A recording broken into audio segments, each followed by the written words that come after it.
I would like to pick up where we left off in our discussion of psychosocial development in the first 2 years of life. What we're talking about is quite a controversial topic, as people tend to think of this attachment business in the same category as a child being clingy. It's nowhere near the same thing, though. Probably the first evidence of human interaction is the social bond of synchrony, which we look for in the first year. This means that the baby will pay close attention to the caregiver, probably copying what he or she does more than anything else. The point is to learn to connect and communicate, which means that the baby will attend mostly to expressions, especially those that convey emotion.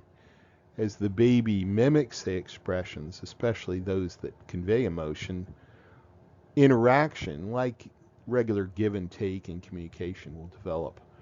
And the baby and their caregiver will begin to practice the timing of attention, action, and reaction, adapting to one another.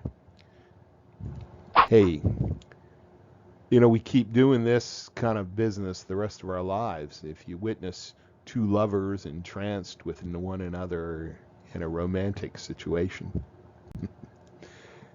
In the second year, we as small children begin to add synchrony to attachment, or we begin to add to synchrony attachment, which means that the relationship goes from the give and take of just communication to a true connection between two people.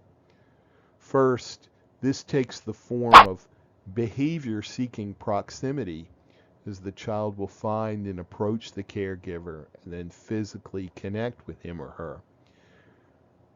The second part of this active human interaction seeking is the behavior to maintain personal contact, which is where adults usually become irritated with a child being clingy or resisting a break in the contact. The key to this interaction is to find what the child feels he or she needs and then listen to that in order to ascertain why he or she feels that need to maintain the contact. As we establish attachment, usually at the same times in our lives when we are developing autonomy and learning to care for ourselves, we're also developing a concept of ourselves in the context of understanding who we are separate from other people.